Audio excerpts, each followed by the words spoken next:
ಲೇಖನ ಚಿಹ್ನೆಗಳು. ಪೂರ್ಣ ವಿರಾಮ ಚಿಹ್ನೆ,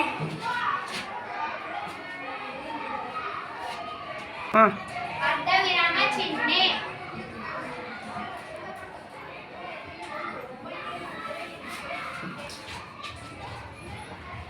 ಅಲ್ಪ ವಿರಾಮ ಚಿಹ್ನೆ,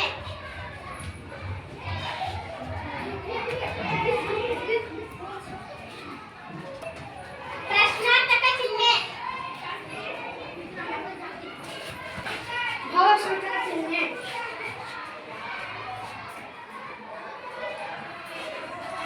ಉತ್ತರಣ ಚಿಹ್ನೆ,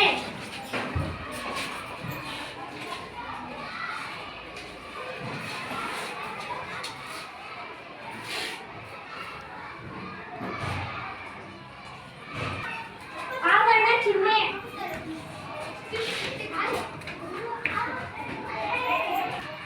ಸಮಾನಾರ್ಥಕ ಚಿಹ್ನೆ,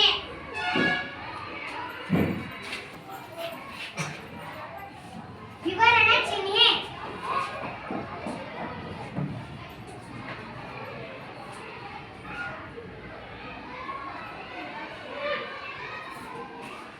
ವಿರುದ್ಧಾರ್ಥಕ ಚಿಹ್ನೆ,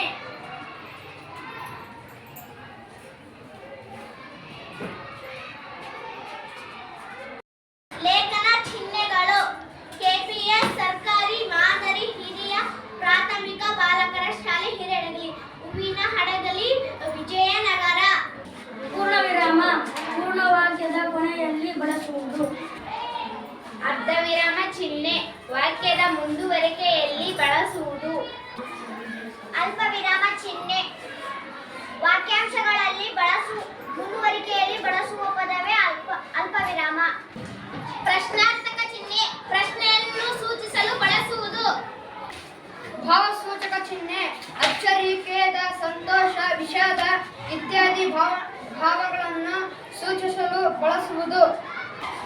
ಉದ್ಧರಣ ಚಿಹ್ನೆ ಹೇಳಿಕೆ ಅಥವಾ ಮಾತುಗಳನ್ನು ಗುರುತಿಸಲು ಬಳಸುವುದು.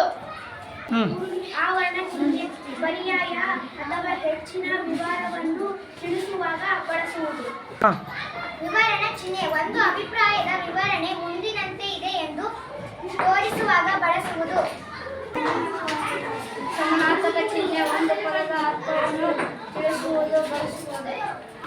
ವಿರುದ್ಧಾರ್ಥಕ ಚಿಹ್ನೆ ಒಂದು ಪದದ ಅರ್ಥಕ್ಕೆ ವಿರುದ್ಧ ಪದ ಹೇಳುವಾಗ ಬಳಸುವುದು.